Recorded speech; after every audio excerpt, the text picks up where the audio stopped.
pong Diyos na buhay. Praise the Lord, praise the Lord, praise the Lord. At buksan natin ang ating mga Biblia. Sabi sa Psalms 127:1, unless the Lord builds the house, the builders labor in vain. Unless the Lord watches over the city, the guards stand watch in vain. Hallelujah, Lord Jesus, O God. Salamat muli sa pagkakataon na pinahintulot mo na magamit muli ang munting lingkod mo. This time, ang pangalan mo ang maitaas. Ikaw ang makita, gamitin mo lamang akong mouthpiece mo, itago mo ko sa iyong likuran. Maging buhay ang mga salita at ikaw ang magbigay ng rima sa iyong lingkod na gagamitin sa mga oras na ito. Huwag ang aking mga flaws ang makita, kundi Lord Jesus, ikaw, ang presensya mong maramdaman namin, nagko-convict, nagre-remind, at patuloy na kumilos ka sa aming kalagitnaan. Salamat, O Diyos, in Jesus' name we pray. Pwede na po kayong mag-sit-up. Amen and amen. Praise the Lord, praise God. Alam nyo mga kapatid, sa ating kapanahunan ngayon, makikita natin na talagang grabe na ang kilos at talagang ikot ng mundo sa atin. At ang paksa ko ngayong umaga na to ay pinamagatang kong, is your family okay? Hoy, okay ba yung mga pamilya nyo? Tatay, nanay, okay ba yung mga pamilya nyo? Bahala na kayong sumagot yan. And later, malalaman nyo kung talagang okay ang inyong mga pamilya. Sabi nga po, what is family? According to Mr. Webster, family is the basic unit in society traditionally consisting of two parents rearing their children. Nagpapalaki, tinitrain ng mga parents na to ang kanilang mga anak sa loob ng tahanan. Sa spiritual meaning naman, it is a foundational institution of society ordained by God. Tandaan natin, family is one of the God's greatest gifts in our lives. Bakit? Greatest gift in our lives? Bakit? Bakit nga ba? Because the family provides a safe place to grow, love, and learn to love and care for others. Ano pa ba? Bakit naging greatest gift ang family? It boasts your confidence and provide unconditional love. Tandaan natin sa loob ng pamilya, kahit anong ugali, merong katanggap, natanggap ka. Diba? Kahit tanghali ka ng magising, kahit hindi ka naliligo, hindi ka naghuhugas ng mga pinggan, tanggap ka ng pamilya mo, kilala ka na. Diba? Ano pa? It serves as pillar of strength, enabling you to achieve your best. Excuse me, talagang hindi pare-parehas ang level pagdating sa intellectual, pagdating sa abilidad ng mga anak, lalo kung maraming anak, nagkakasama doon sa loob ng tahanan. Diba? Merong matalino, mas matalino, pinakamatalino. Diba? At dito rin tandaan natin, doon sa loob ng pamilya, itutulak ka para ma-reach mo yung full potential mo, maipakita mo yung very best mo. At dito rin sa loob ng family, ay talagang it boosts your confidence and it provides unconditional love. Walang kapalit, diba? At makikita natin dito na yung pamilya mo nagtutulak sa iyo para maging confident ka sa kilos mo, sa pananalita mo, sa pananamit mo. Kahit sa kanila lousy ka, pero sa pamilya mo, ibang klaseng pagbibigay ng lakas ng loob. Tama ba? Hello? Ano pa? Dito rin sa family, it serves as pillar of strength, enabling you to achieve your very best. Next, it teaches values Anong mga values ang itinuturo dapat na makikita at maririnig doon sa loob ng tahanan? Mga values ng love, respect, faith, hope, care, and good manners. Dapat ang pamilya, ang mga parents, dahil sila ang first teacher, ang loob ng tahanan, ang kanilang first classroom. Dito tinuturo ang social graces pagdating sa harap ng pagkain, pagkikipag-usap. At dito rin sa loob ng tahanan, tinuturuan mag-love ang magkakapatid, magtulungan, magbigayan. Hindi niyong magsuswapangan, magkakaroon ng inggit, kundi dapat nandun lahat ipinapakita doon sa loob ng pamilya. And itong mga values na ito, nakikita, natuturuan tayo ng ating mga magulang, itong values na to ang pinaka-importante na talagang maging parte ng iyong personal growth and development. Dapat hindi mawawala yan. Pansinin nyo ngayon ang mga pamilya. Nakikipag-usap yung anak. Ano sabi mo? Aba, ang kausap tatay. Oy, halika dito. Bakit? Abay, ang sinagot nanay, tinatawag. Kung gaano kalakas ang boses ng nanay, hindi lang sila magkaparehas ng tono, higher do pa yung anak. Diba? Gigisingin. Bakit? Alam nyo, nung araw, yung mga magulang ko nung araw, kasama ko yung lolo ko. Pag sikat ng araw, kasabay kaming gising na. Aba ngayon, tanghalian na tulog pa. Pinababayaan ng mga konsentidor ng mga magulang, bayaan mong matulog. Hindi nila alam, sa gabi nag-ML. Hindi nila alam, puro Facebook. Diba? Hingin ng baon sa nanay, sa tatay, may project. Aba, nakita natin kung anong klase na meron tayong pamilya. Ewan ko kung kayo yan. At dito rin, ang pamilya is a safe haven, a refuge, where we can get advice, support, hugs, and kisses. Diba doon sa loob ng pamilya nyo, usually naman, diyan ka papagalitan, diyan ka tuturuan, i-review ka, itatama. Doon ka lamang at talagang makakaramdam ka ng yakap, makakaramdam ka ng kiss, makakaramdam ka na talagang yung bang papaalalahanan ka kung ganyan ang inyong mga magulang. Dapat na maging ganyan doon sa loob ng ating mga pamilya. Back 2 years ago, a COVID era. Napansin ba ninyo? Yung mga pamilya ay naging mas closer sa isa't isa. Nagkakatinginan, nagkakakwentuhan. Hindi ba? After COVID, abay, kabilis na mawala. Mas gusto ng mga bata nakaharap sa kanilang mga gadgets. Kasi noon, di ba, 2 years ago, ang mga sa education noon, puro modules. Kaya kahit walang pambili ng laptop, walang pambili ng iPad, walang pambili ng cell, bumibili ang mga magulang para lamang makasunod doon sa education ng kanilang mga anak. Diba? Pero itong mga bata na to, they took advantage of it. Wala nang modules. Sige pa rin kaka-cellphone. And alam nyo ba, recently lamang, high school student, biglang umubo, nagsuka ng dugo, dinala ng magulang sa hospital, and they found out na tong bata na to sa kakapuyat, kakalaro ng ML, kakalaro ng ibang mga games, kaka-cellphone, abay napuyat, hindi pala kaya. And alam nyo ba, yung nakukuha yung lights, yung nakukuha na mga radiation doon sa cellphone, hindi pa kaya yan ng mga 13 years old below.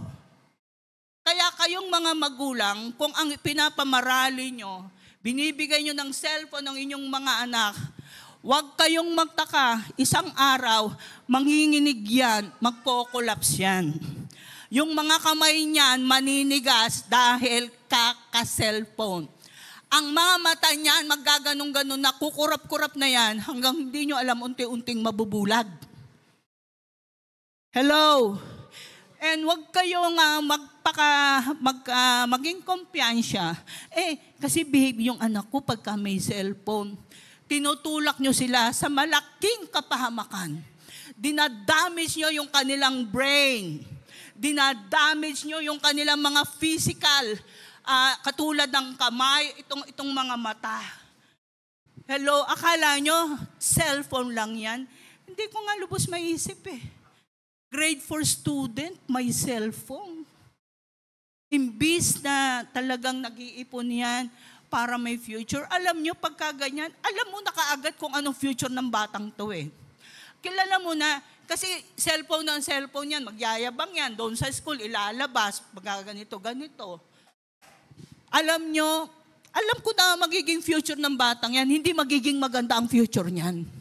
Bakit? Walang pag-aaral, walang iniisip, hindi makasolve, puro cellphone. Hindi nga marunong mag-spelling Bakit? Di ba sa cellphone, barok? Punta dito. Diba? Minsan nga, yung marami pang abbreviation, OTW. Later ko lang nalaman kung ano yung OTW Tapos, tsaka yung LOL. Later ko lang nalaman yan. Sabi ko, mukhang minumura ako nito, lol daw ako. Hindi ko talaga alam yan. Sabi ko, tong mga anakis ko na to, naging ulol pa ako. Sabi kong ganun, short ng ulol, di ba, lol? Kaya, alam nyo, katagal-tagalan, nalaman ko na lang yan. Sabi ko, dami palang kaanuhan nitong cellphone na to. Ako, hindi naman ako literate dyan. Basta sa akin, pagka may tatawag, mas gusto ko yung tatawagan ako. Kasi, pag nagte-text, may nagte-text sa akin. Hindi pa ako tamos sumagot. Magte-text uli, yamot na yamot ako. Yamot na yamot ako doon. Amantalang yung iba, 2 kamay, gaganon-ganon, diba? Ako, isa lang yan. Kasi hindi talaga ako dyan. Pagbasahin mo ako ng libro, isang basahan ko lang. Pero sabihin mo mag-cellphone, ayaw ko. Madaling ma-strain ang mga mata ko sa cellphone. And dito, tandaan natin, although COVID passed away, we are now living in a perilous time. Why perilous? Very hazardous, very dangerous. And kung hindi kayo magiging aware, at kung talagang very insensitive kayo, do you know that Satan is attacking our family? Hindi nyo namamalayan. Adding these innovation systems, technology, at tandaan natin, ano ang sabi sa 1 Peter 5:8, Satan is like a roaring lion looking for the prey whom he may devour. Pag ikaw ay natsyempuhan, ay talagang lalapain ka. The enemy is everywhere. Demons are everywhere. Sa work, sa school, doon sa inyong mga busy schedules. These are all pressures na talagang pinupull away ang pagiging closeness ng family at pinagkakawatak-watak dahil wala ng time, puro sa school, puro sa trabaho, wala ng time. Minsan, di mo na makita sa church dahil nag-overtime. Hello? And tandaan natin, dito sa ating kapanahunan, as I observe, maraming yung kanilang time mismanage, yung nagkakaroon ng conflicts, nagkakaroon ng mga misunderstanding sa loob mismo ng tahanan na nagkakos ng breakdowns. Nagwawala, nag-aamok. Bakit? Bakit nga ba? Kasi yung environment natin, malaking contribution yan. Kaya yung ating nakikita, nagre-respond tayo ayon sa ating nakikita. Nagre-react tayo ayon sa ating mga nakikita. And if you are observant, Satan has made many families. Alam nyo kung ano? A conflict and a rambling zone. Dito nagkakagulo, nagrarumble ang bawat pamilya, ama, anak, naglalaban, nanay, anak, hindi nagkakaunawaan. But God, only God, no one else, nothing else, mga kapatid, wants us to have a peaceful of joy. Di ba? Wala nang ibang makapagbigay kasi yung iba lumalaya sa pamilya eh. Nanonood ng sine, mga naglalakwatsa, mga kung ano-anong mga ginagawa ng mga kabataan, nagpapaalam sa magulang, may project, yung pala kung ano-anong panaggagawa. And mind you, yung mga high school ngayon, nakakita nga ako, grade 6 ha? Grade 6, magkaakbay. Tinanong ko nga yung naglalakad, ay anak, anong year ka na? Grade 6 po. Grade 6 ka pala. Alam ng nanay mo? Opo. Alam ng nanay. May jowa na. And recently lang narinig namin, 15 years old, nagpakamatay dahil yung jowa niya may jowang iba. Ay, sinayang yung buhay. Kaluoy. Diba? Napakaliit. Kaya kayong mga kabataan, talagang dapat makinig kayo sa inyong mga magulang. Walang magulang na nabibigyan kayo ng pangaral para sa inyong ikakapahamak. And remember, when God instituted the family, it is like a fortress. Nothing can break it. A fortress na talagang masasabi natin, ito yung taguan, ito yung masasandigan, ito talaga yung safe place. At dito rin, tandaan din natin na we need something to make and to have a strong and happy family. Hindi yung basta, alam nyo, sa akin, sabi ko nga ba't pinatay nyo? Kung maibabalik ko lang yung panahon, alam nyo kung mababalik ko lang talaga yung panahon na ako'y bilang nanay, I'm not a perfect mother. Kaya ngayon, habang buhay ako, talagang medyo kung ano yung hindi ko mga nagawa before, I used to make it now, to repair. Talagang ginagawa ko para kung ano yung mga hindi ko nagawa noon, ay talagang magawa ko. Lalo na pagdating sa spiritual situation o stand ng aking mga anak.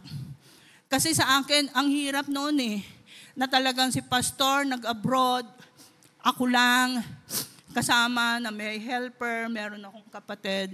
Pero ang hirap palang magkahiwalay na nagpapalaki ng mga anak. Mahirap maghiwalay. Ito nga, magkasama kayong nagpapalaki ng inyong mga anak. Diba may problem? How much more? Kung inyari ang isa nag-abroad, isa ang naiwan, tapos maraming anak, ewan ko lang sa buhay mo, ano mangyari sa'yo? Kung lalong malabnaw ka kay Lord. Hindi ka faithful kay Lord. Alam nyo, yung tandaan natin, wala na tayong ibang matatakbuhan, masasandigan, kundi ang ating Panginoong Diyos lamang. Kung gusto mo talagang magkaroon ng strong and happy family, number 1, you must have commitment. Commitment, ano ba to? Ito talaga yung dapat na malaman ng bawat pamilya. Na ikaw, mag-asawa kayo, you will stay together kahit anong mangyari, dumating man ang mga problema, anumang mga troubles na yan, talagang magkasama kayo. You will value each other hanggang sa huling hininga ninyo. Di ba yun na sinumpaan nyo? Magsasama tayo sa hirap at ginhawa, di ba? Di ba, Daniel? Sa hirap at ginhawa. Hindi yung through sick, no. Through health, yes. Di ba hindi naman ganun? Puro yes, sa hirap at ginhawa, yes, yes, yes, yes kayo. Di ba? Hindi lang yung sa kasarapan, yes, yes, pagkakahirapan, no, no. Di ba? Yun ang mga sinumpaan ng mag-asawa noon. And tandaan din natin, binigyan din tayo ng sabi ni Mark 10:7-9. For this reason, a man will leave his father and mother and be united to his wife and mother and be united to his wife and hindi ko mabasa yan, ang liit. For this reason, a man will leave his father and mother and be united to his wife, and the two will become one flesh, so that they are no longer two but one. Therefore, what God has joined together, let not men separate. Ibig sabihin, hindi kayo pwedeng paghiwalayin. Alam nyo yung great couple, wala sa bokabularyo nila yung divorce, wala sa bokabularyo nila yung separation. Parate, kahit ang ganda-ganda niyan, magkasama, bakit nung tumaba, iiwanan mo na yan? Diba? Nung sexy yan, tingin mo sexy pa rin yan. Noon, ang macho, ngayon payatot, macho pa rin yan. Diba? Kasi, hindi lamang dapat nagsasama kayo, physically, yung nakikita nyo panglabas. Inibig mo yan. Hindi nyo ba alam, investment yan? Nag-invest sa iyong asawa mo. Ikaw babae, nag-invest yung lalaki sa iyo, pinakasalan ka, and vice versa. Walang hiwalayan. Diba? Doon mo lang nalaman na may putok pala yan. Doon mo nalaman, isang beses lang pala yan nagtututbrush. Accept mo yan. Pinakasalan mo yan eh. Diba? Walang iwanan. Parati kayong magkasama, natatawa kayo. And parents have commitments to their children.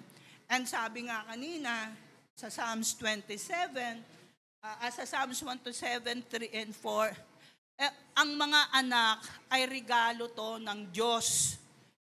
At dapat papakamahalin, yan, wala pa. Maging ready na talaga. Yung mga may anak dito, yung mga anak nyo, regalo yan. Hindi pa bigat yan. Amen? Yan ay regalo, treasure nyo yan. I-cherish nyo yan. Kasi nga yung iba, hindi magkaanak eh. Naglolong sila, nag-a-adapt sila. Kayo nga, ang dami, walang tigil. Panganganak ngayon, bukas uli. Diba? Nanganak, mayat maya. At siguro dito si Udan, kasi sabi nung araw, pagka nalaktawang ka daw ng lalaki, manganganak, si Udan, balik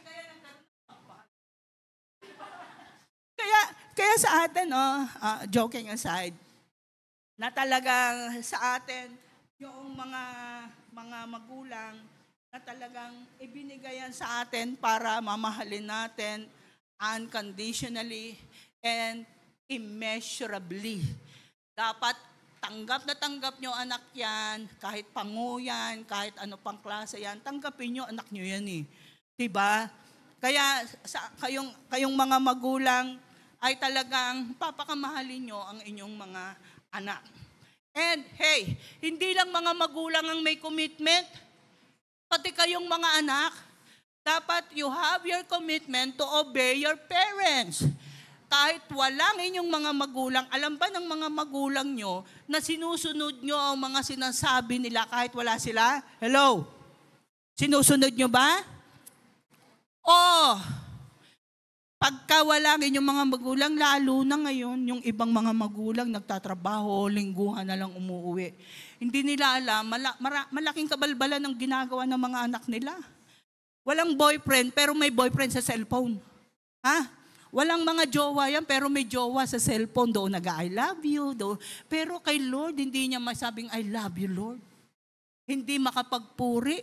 Pero doon sa cellphone na ibubulalas niya lahat. Hindi pa sila makitang magjowa, pero magkajowa na sila. Alam nyo, marami na papahamak dyan sa cellphone if you will not use it wisely. Bakit? Senior student, grade 12. Nagkaroon ng boyfriend sa cellphone. Nagpaalam sa nanay, Mama, kikita kami mamayang 3 o'clock ng boyfriend ko. Sino ba yan? Pinigay yung pangalan. May picture ka ba? Wala po, mamaya nga po kami makikita face to face. Hindi mo, paalam din sa tatay. Huwag kang pumunta dyan, hindi mo nga kilala. Hindi mo nga alam yung mukha. Ang bata, tigasin. Nakokontrol ang mga magulang. Imbis na ang magulang ang kumontrol. Pumunta yung bata. Buti na lang, doon sa lugar ng kanilang pagkikita ay may CCTV. Nakita ng mga pulis yung lalaking sinamahan. Kasi yung kanilang anak ay hindi na umuwi at natagpo ang patay sa isang motel. May busal at hubot-hubad na kakakatok noong server doon sa motel. Talagang tinulak yung pinto, nakita yung batang babae ay patay na. At ngayon, under investigation kung yung bata ay ginahasa bago pinatay. Sa atin, lalo yung mga maraming anak, alagaan nyo yan, pagtiyagaan nyo yan. Tayong mga nanay, multitasker tayo, nagpapadede, nag-aano, yung duyan, nagpaplantsa, nagluluto, tinitingnan yung tulog na anak. Abay ngayon, nung araw, si Susan Wesley, 18 ang anak pero nakaya niyang palakihin. Marami siyang pastor na mga anak na lumabas. Siya mismo nagpalaki. Alam nyo ba, dito habang bata, huhulmahin nyo. Kayo ang magmomold. Nakita nyo ba yung mga structure ng poste ng MRT? Maingat nilang minomold yan para maging matibay. Pag nagkamali, merong nagkamali doon, di ba? Binaklas nila. Dito sa mga bata, pagka minoldi nyo yan, at pagkamali ang pagkamoldi nyo yan, lumaki yan, mababaklas nyo ba yan? Sasabihin nyo doon sa ano nyo, o anak, mali yata pag mamold ko sa'yo, babalian mo ng buto? Hindi na! Dahil habang bata, sabi sa Proverbs 22:6, habang bata pa yan, turuan nyo ng tama para pagkalaki niyan ay hindi mawawalay.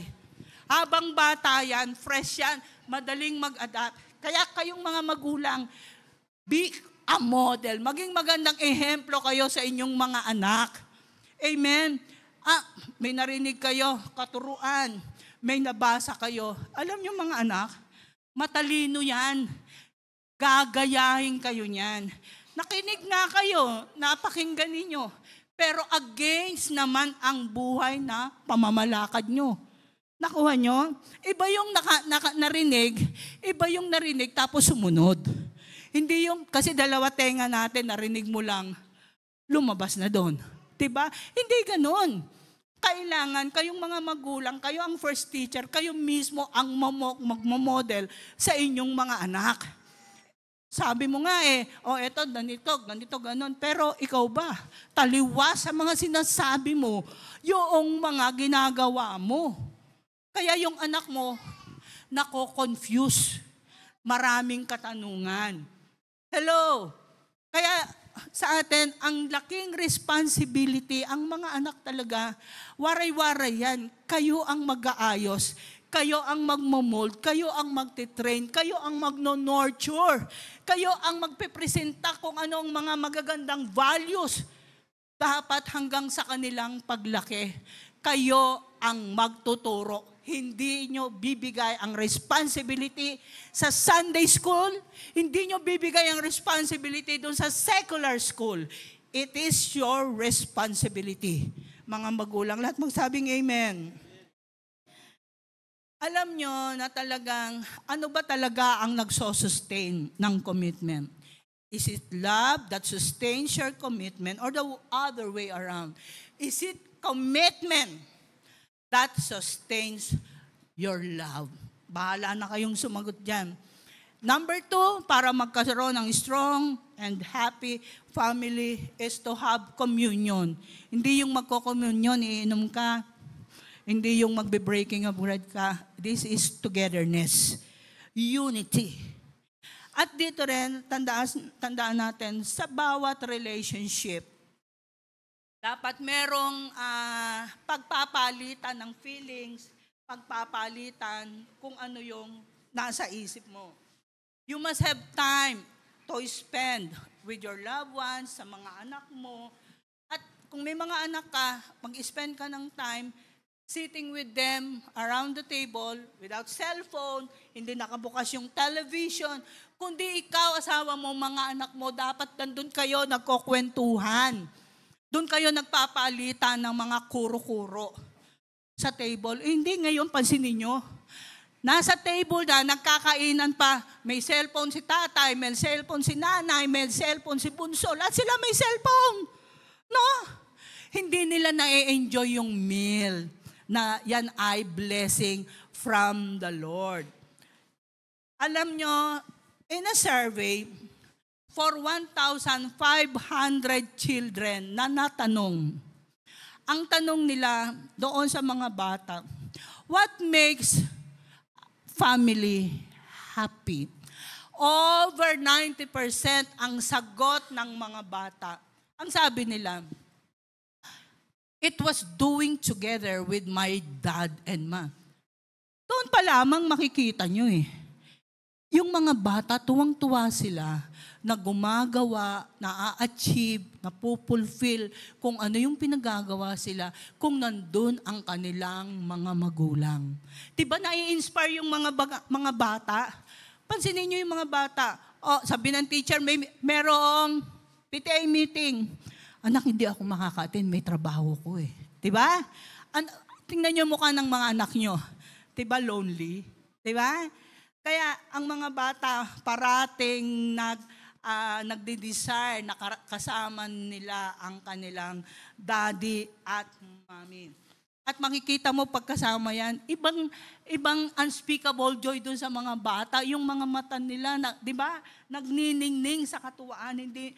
At ikaw, pagka tinanong mo sa kanila, talagang yung normal na usapan, yung mga bata, palagay na ang loob. Kaya nagkakaroon ng openness. Nakuha niyo mga kapatid. Sa mga pamilya, sa mga strong family, nai-spell nila ang love. Akala natin, ma-spell natin ang love, L-O-V-E. No. Sa strong and happy family, love is spelled time. Spending time with your loved ones. Magbibigay ka parati ng panahon. Kung ikaw ang tatay na talagang maraming trabaho, magbibigay ka, i-discipline mo yung self mo na see to it na parating merong kang time sa iyong mga anak, nalalaro mo, nakakausap mo. Baka ikaw, tatay, hindi mo nga alam kung anong grade na yung anak mo Baka ikaw, tatay, hindi mo alam kung saan nagtatrabaho ang anak mo. Baka ikaw, tatay, hindi mo alam kung sino yung mga BFF ng mga anak mo.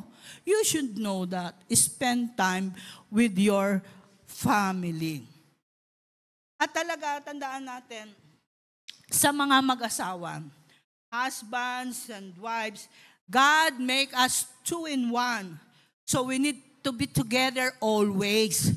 Mag-asawa, hindi na kayo dalawa. Kayong dalawa ay pinag-isa na ng ating Panginoong Diyos. Habang nagkakaedad, dapat laging magkasama. Sweeter and sweeter forever. Diba? At dito rin tandaan natin, marriage is like two horses pulling a cart. Alam nyo, diba, nakita nyo yung mga horses na yan. Dalawa yan. They should be together, merong one mind, at talaga dito, mayroong same direction na pupuntahan para ma-achieve nila kung saan at makarating sila doon sa kanilang patutunguhan. Ganon din ang mag-asawa. Dapat parati kayong together. Sa hirap at ginhawa, pag-uusapan ninyo para maging maganda ang future nyo at ng inyong mga magiging anak. Pinag-uusapan yan, hindi nagpaparinigan. Sa usapan na masinggana na meron kayong kopi, nag-uusap kayong mag-asawa. Nakuha nyo ba? At there's no substitute sa time. Walang pera, walang malaking bahay ang pwede nyong i-substitute sa time spent with your children, with your family. Tandaan nyo, mga singles dito, you still have the time to choose. You still have the time na talagang kung gusto nyong gumanda ang buhay nyo, pagpe-pray nyo ang magiging lifetime partner nyo, nasasamahan kayo hanggang sa rurok, sa dulo, na i-achieve nyo ang inyong mga goals and plano sa buhay. Hindi ngayon pa lang, mga estudyante kayo, yung iba nasa elementary, kung may karengking na. Hindi pa oras ng karengkingan. Mga high school pa lang kayo, nag-aaral pa lang kayo. Sub-sub muna sa aral. Hello? Aral muna, walang lakwatsa, walang jowa-jowa muna. And be sure, pag kayo nasa tamang edad na, Claire, Luz, ay mamili kayo ng mabuting tao napakakasalan nyo. Yung may takot sa Diyos. Yung masunurin, faithful sa ating Panginoong Diyos. Hindi yung basta-basta na lang. Gwapo nga, wala namang trabaho. Diba? Kayo ding mga guys, Richard, ang pipiliin nyo, yung babaeng marunong sa bahay, masipag, may takot sa Diyos. Diba? Hindi yung maganda nga. Wala namang alam, hindi marunong maglaba, hindi marunong kumilo sa loob ng bahay. Dapat, pipiliin nyo according sa intellect nyo, ayon sa utos ng Panginoong Diyos. Hindi sa puso, mandaraya ang puso. Love ko kasi siya eh.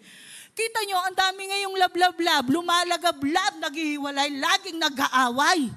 Diba? Huwag tong puso ang papairalin. Hindi yung nakakita ka ng pogi, nakakita ka maganda, crush ko talaga siya. Gusto ko siyang maging love of my life. Hello, mag-isip-isip ka nga, baliw ka. Ayusin mo muna ang relasyon mo sa Panginoong Diyos. Amen? Maging faithful ka sa ating Panginoong Diyos. Ngayon nga, 1 taong mahigit ka nang naturuan, hindi mo pa alam ang pagtatitings.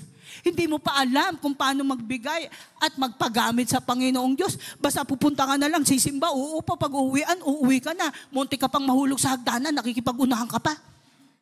Hello! Ayusin muna natin ang ating mga sarili. Dapat maging kalugod-lugod tayo parati sa harapan ng ating Panginoong Diyos. Amen. Tandaan ninyo, kayong mga magulang habang buhay pang inyong mga anak, cherish, treasure. Kayong mga bata rito, habang buhay pang inyong mga magulang, mahalin nyo. Yung mga nagtatrabaho, mahalin nyo yung mga magulang nyo, ipamper nyo. Hindi yung ikaw lang kumakain mag-isa sa Jollibee, nagtatago ka pa. Hindi mo naubos, tago mo pa sa ilalim ng chiller para sa iyo. Hindi ganun. Share mo. Hello, pag may trabaho ka, share your blessings sa family mo. Hindi yung madamot ka. Amen? Kaya dapat para happy all. Amen ba? Amen. And number 3, good communication. Dapat open ang line, hindi parating busy. Tut. Diba? Dapat open ang line of communication. Na kung saan i-discuss nyo yung kabigatan sa puso nyo, na kung saan magkakaroon kayo ng sharing doon sa mga feelings nyo, na nahirapan na ako, darling, dapat ganito. Ganun ba? Unlike nung pagdating, magdadabog, pagka yung hindi lamang na nakausap, nag-aaway, hindi ganun. Kailangan tandaan natin, be a good communicator as well na maging good listener ka. Maraming misunderstanding, maraming mga mistakes, maraming mga failure ang nag-a-occur doon sa loob ng pamilya. Bakit? Kulang ng communication. Sa loob ng pamilya, hindi nag-uusap. Hindi nga alam nung isa kung meron pa siyang natirang ulam. Hindi alam kung anong ulam nila.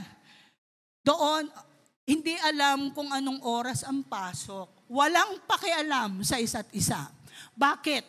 Hindi mahalaga sa kanila ang communication. Kaya ganun, very lousy family. Hindi sila nag-uusap sa isa't isa. And tandaan din natin, kinakailangan, aalamin mo lahat. Hindi naman yung sa sobrang marites ka. Pati yung hindi dapat na aalamin mo doon sa asawa mo. Kasi minsan, pagdating, lalo na kung leader yung asawa mo, merong mga secrets yan na hindi bibigay lalo kung maselan. Kung nag-a-advise sa mga couples, doon nagbibigay. Pero tandaan ninyo, dapat sa mag-asawa, parati kayong open ang line of communication sa loob ng pamilya. Nagkakaintindihan kayo, meron kayong goal na dapat i-achieve para sa inyong pamilya, para gumanda ang inyong mga future. Number 4, napakahalaga nito dahil maraming mga mag-asawang naghihiwalay. Kasi yung kanilang coping skill, yung bang range ng coping skill nila is very, very weak. At masasabi nating very low. Hindi kayang magdala ng problema. Kaya maraming mga pamilya ngayon, si tatay iniiwan ng nanay and nanay iniiwan. Alam nyo, maraming pwedeng escape para dito sa mga problema. Di ba yung iba, lumalayas, nagliliwaliw sa mga lalaki, nag-iinom, yung mga babae, nagpapaputol ng buhok, nagwawala, nagsha-shopping. Usually ganun eh. Bakit? Mahina ang range ng kanilang coping skills. Hindi sila marunong magdala ng mga negative issues. Meron kayong mga problema sa loob ng tahanan, settle it sa miyembro ng pamilya nyo. Sa amin noon, inipon namin yung mga anak namin. Kasi hindi namin kaya, may kasama kaming mga workers sa bahay, hindi namin kayang kumain ng 3 meals a day. Kailangan mamimili sila na hindi kasama yung mga workers sa bahay o kakain kami ng 3 beses isang araw. And you know what? Yung mga anak ko, ang namin noon, nasa elementary, pinili nila na nakasama namin yung mga workers para sama-sama kaming kakain, walang maiiwan. Kung ano yung kinakain ng workers namin, kinakain din ng workers namin. Ref namin, open sa workers. At dito, nakita ko rin na talagang maraming mga tao na nababaliw, nawiwindang. Kasi hindi sila marunong magdala ng problema. Kaya ang inaatake, tandaan nyo, pagka merong mga negative issues, mga serious issues, ang impact niyan ay nasa ating emotional. Nasa ating, yung bang stressors natin na iapektuhan yung ating mental health. Kaya kung hindi kayo marunong, hindi kayo nakakapag-cope doon sa inyong mga problema, unti-unti na talagang madidegrade at talagang makikita natin na unti-unting masisira ang inyong pamilya. Dapat kailangan magre-respond tayo adaptively kung ano ang dapat doon sa situation na kinakaharap mo at doon sa mga nami-meet mo na talagang nakakapagbigay sa iyo ng malaking stress. Tandaan natin minsan, yung mga tao, di ba, ayoko yan kasi toxic na tao yan. Puro negative. Alam mo na palang negative, toxic tao yan, medyo magbaback off ka. Medyo i-isolate mo yung sarili mo doon, magkakaroon ka ng distansya. Pero tandaan natin, the more na ikaw ay magkaroon ng coping skills, ang ating Panginoong Diyos ay parating nandyan. Ikaw, sa tulong ng ating Panginoong Diyos, you can manage every crisis, every negative conditions na nagdi-demand parate. Minsan na talagang hindi mo kaya pero kinakailangan na gagawin mo. Sa tulong ng ating Panginoong Diyos, walang imposible. Marami mga tao nagre-rely, nagbibigay, humihingi ng counsel doon sa mga taong hindi alam kung sino si Lord. Doon sila humihingi ng counsel. Doon sila nagpapa-advise. Kaya ano ang advice? Ay, ganyan ba yung asawa mo? Pag uwi, bugbugin mo kasi bungangera pala eh. Ay, ganyan ba yung asawa mo? Ano pala yan? Kuripot? Iwanan mo yan. Iwanan mo. Diba ganyan usually ang mga advice ng mga walang takot sa Diyos. Pero once na ikaw ay nagsik ng counsel doon sa godly people, ayusin nyo yan. Mag-pray kayo sa isa't isa. Mag-usap kayo ng masingganan. I-lay down mo ang inyong mga problema. Hello? And tandaan natin, sa isi-settle nyong dalawa yan, tandaan din natin, Pansinin nyo yung Chinese language. Walang letters yan, di ba? Ano ang nandun? Puro symbols. Doon sa symbols na yon, it means crisis. Doon sa crisis, merong dalawang klaseng pamilya. Yung isang pamilya, ang tingin niya sa problema ay talagang negative crisis. Yung isang pamilya, the same and exact na problema ang nag-occur, ang tingin niya ay opportunity. Depende doon sa context. Alam nyo, dito, yung isang pamilya na tiningnan niyang negative, ang life nila ay naging bitter. Pero doon sa isang pamilya na ang tingin niya doon sa problema ay opportunity, naging better yung kanilang family. It is how you will respond. It is how you will cope the problem. It is how you handle the negative situation, the serious na mga issues sa buhay, mga changes na nangyayari sa buhay. It is you, how you will cope it, how you will handle it, how you will manage it. Hindi yung i-chismis mo, ay talagang tamad yung asawa ko na yan. Ay pagka-chismis mo, ano nangyari? Na-i-chismis mo na, pero magkasama pa rin kayo. Diba? Coping skill, makakatulong ito sa tulong ng ating Panginoong Diyos. Hindi kayo dapat nag-iisa, kasama nyo ang ating Panginoong Diyos. Hello, palakpakan natin ang ating Panginoong Diyos. Marami mga problema, marami. Hanggang ngayon, kabi-kabila ang problema. Maraming pamilya, even Christian family, nagkakaroon ng problema niyan. Pero ang kagandahan, pagka ang Christian family may problema, they resolve it in God's way. Not on their way. Kung ano ang Bible principle, kung ano yung standard dun sa Biblia, yun ang sinusunod. Hello, huwag kayong magpapa-advise. Yung mundo umiikot. Huwag naman kayo sumama sa pag-ikot. I-hold nyo using the Word of God. Dahil ang mundong ito ay napakagulo. Very chaotic talaga. Walang ino-offer na maganda ang mundong ito. And number 5, love. Love and obey God. Alam nyo, maraming mga pamilya, kilala nila si Lord. But, hindi nila mahal si Lord ng kanilang buong puso, buong kaluluwa, ng buong kalakasan. Love lang nila si Lord. Dito alam nila ang salita ni Lord sa isip. Pero hindi mo makikita sa kanilang mga action na talagang love nila si Lord. Pera, madaling kitain. Hindi dapat tayo nagpapasilaw sa pera. Lahat ng blessing comes from the Lord. The Lord allows blessing doon sa mga faithful niyang mga anak.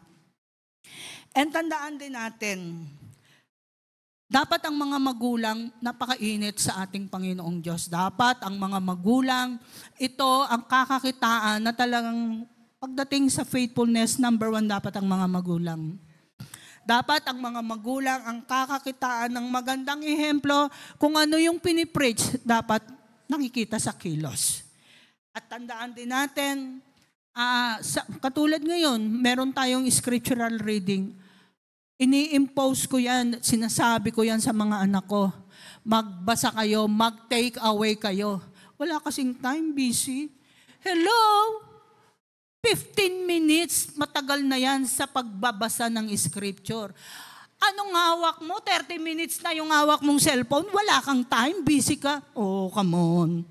Hello? Kung talagang mahal nyo si Lord, isa sa puso nyo ang salita ng ating Panginoong Diyos. Susundin nyo ang salita ng Panginoong Diyos dahil ito ang magsasalba sa inyo sa lahat ng problema. Ito ang tutulong sa inyo. Ito ang magsosustain ng lahat ng kailangan ninyo. Internal and external. Si Lord lang, wala nang iba. Dahil kung ano tayo ngayon, meron tayong limitasyon. Hindi ko kasi kaya. Tandaan ninyo, pag mahal nyo ang ating Panginoong Diyos, sasabihin mo sa anak mo, oy, ba't di ka nagte-take away? Ikaw nga, daddy, hindi nagte-take away, ako pa. Diba? Babalik sa'yo yan, boomerang.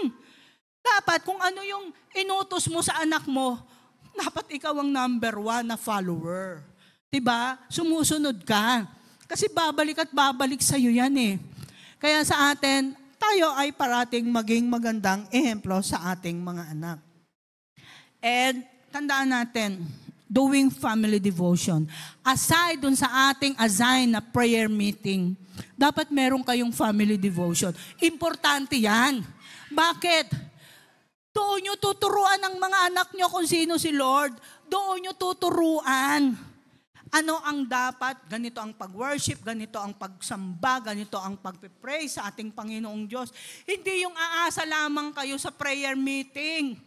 Nagpapatibay, di ba ano sabi ni Peyton? The family that prays together, stays together. Tayo, masyado tayong judgmental. Nakikita natin yung mga tao na nagsisimba. Excuse me,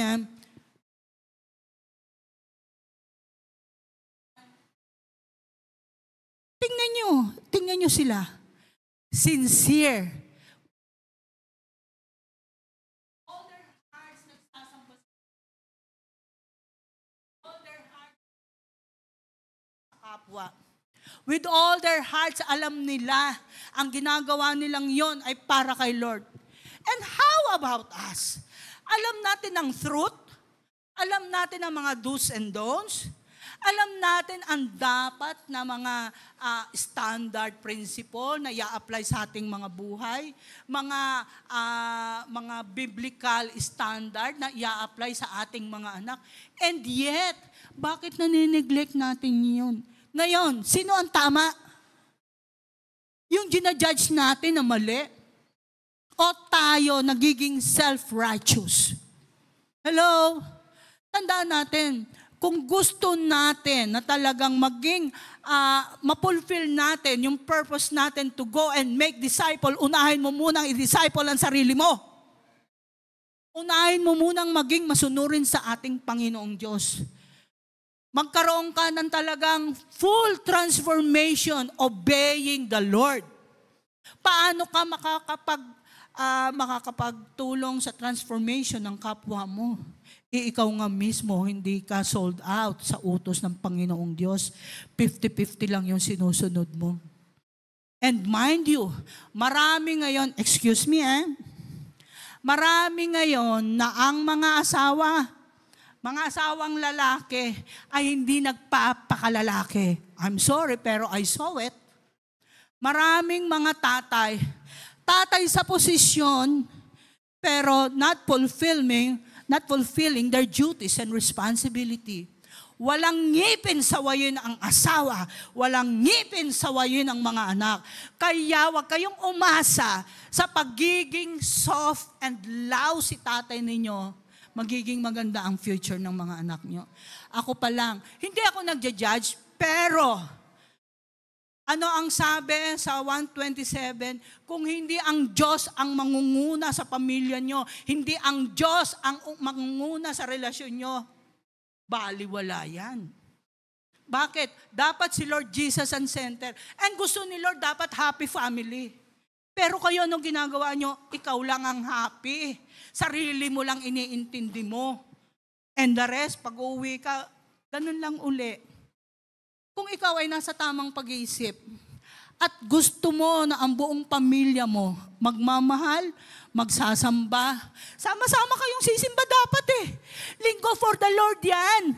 Huwag kang maging masaya kung ikaw lang nanay nasa simbahan. Kung ikaw lang tatay ang nasa simbahan, 6 ang anak mo, iniwan mo yung 3. Do you think that is a happy family? Nakarinig ka ng salita, nakarinig ka ng preaching? Wake up. Kasi, alam nyo, maraming nagiging dahilan ngayon na ang mga pamilya ay nagpo-pulling apart.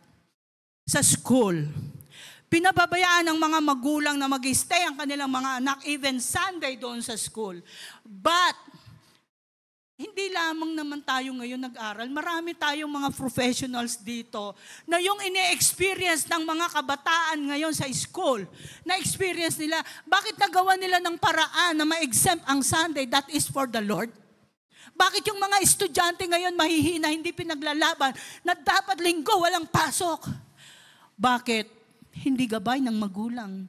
Okay lang na may pasok ang linggo. Pinababayaan nila kung ano yung ini-impose sa school. Okay lang, kahit it's against doon sa standard at prinsipyo ng ating Panginoong Diyos. Asan ba yung ngipin ng mga tatay, ng mga nanay? Wake up! Dalawa kayong mag-asawa dapat magkatulong para mapalaki nyo ng maayos ang inyong mga anak. Yes, matatalino mga anak nyo, ang daming medals, ang daming trophy. Pagdating sa spiritual, pagdating na may problema, I will tell you, isa yan sa magiging casualty. Kung hindi nyo yan palalakihin ayon sa utos, sa prinsipyo at standard ng Panginoong Diyos. Ngayon pa lang ako nagsasabi, you are bound to fail in rearing your children away from the Lord.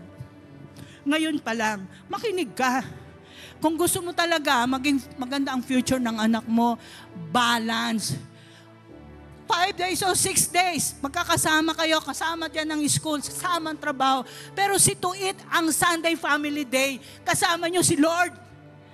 Hindi yung magkakasama lang kayo pag outing. Magkakasama kayo sa picnic.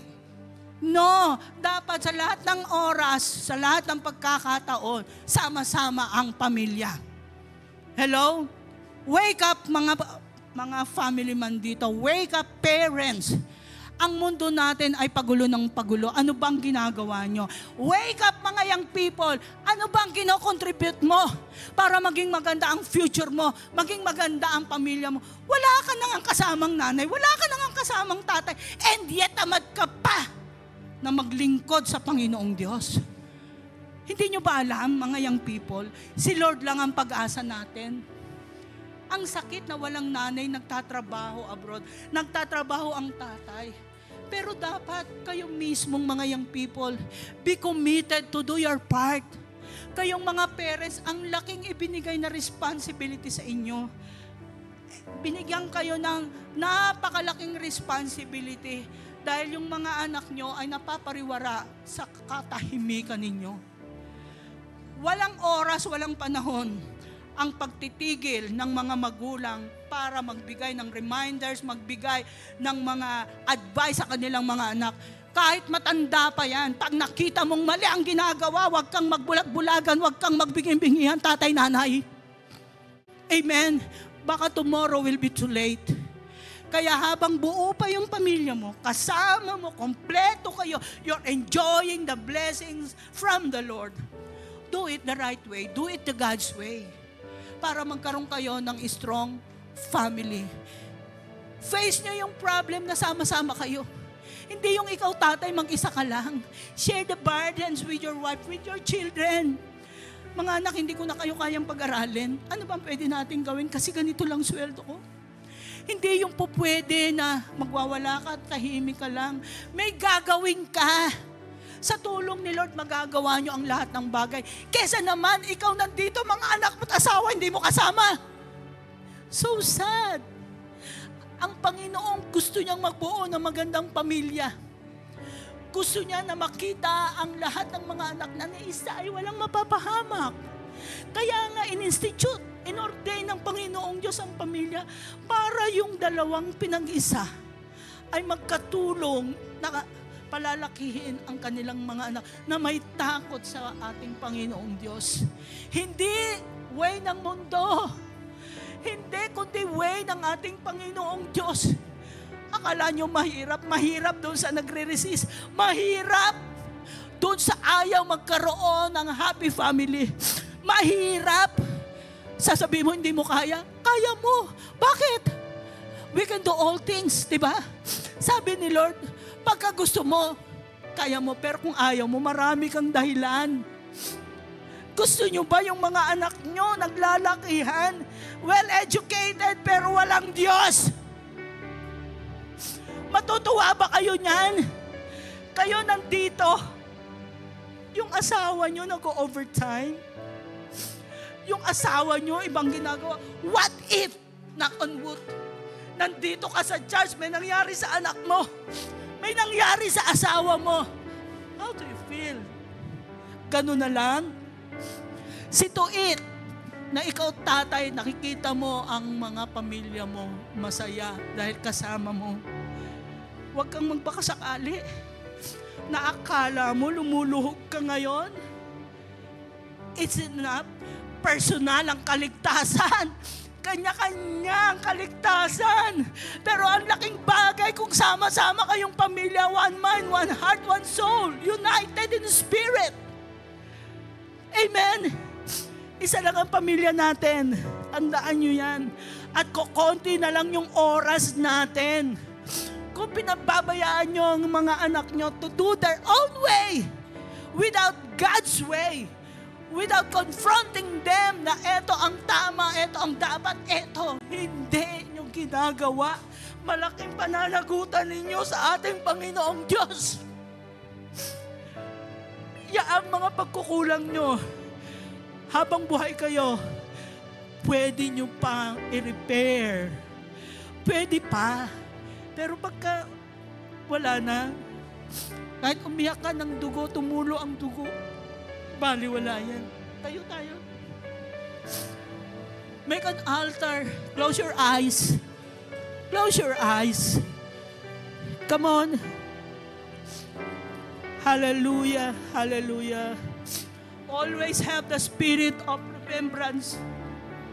Panatilihin yung alalahanin ng kabutihan ng Diyos, kung paano kayo niligtas, kung paano sinustain ang pangangailangan nyo, kung paano kayo pinoteksyonan ng Diyos. Alalahanin nyo. Maging grateful tayo parate. Parate nandun yung pusong nagpapasalamat. Pusong parate na handang magbago. Puso na gusto nating ma-align sa gusto ng ating Panginoong Diyos. Puso na gusto na talaga ang mga anak natin, makikita natin maging maayos ang kanilang mga buhay. Ay habang maliliit pa, yung mga anak ditong maliliit, you still have the chance.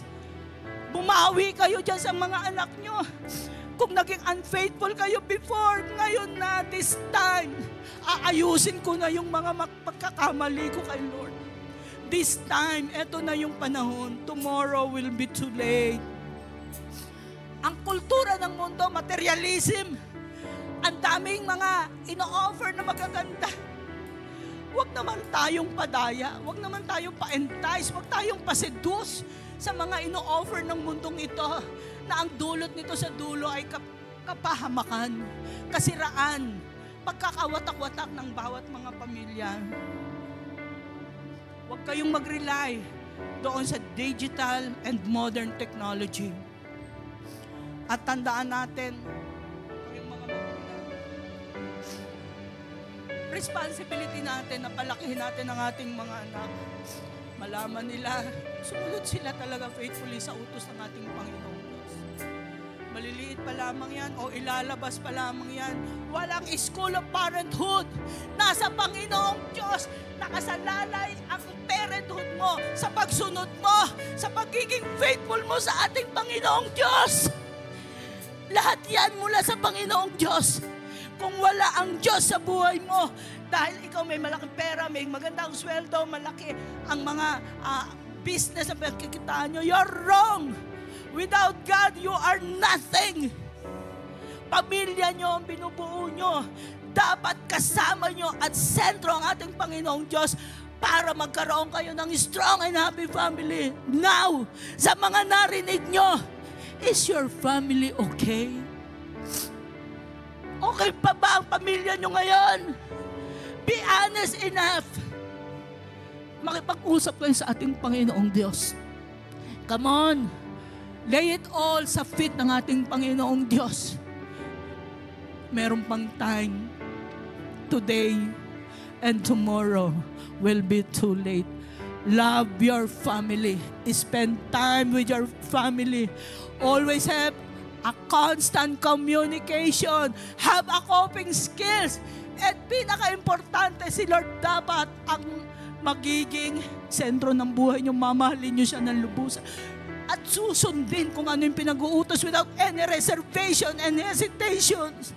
And you will see, ngayon pa lang, you will have a strong and happy family. God bless us all.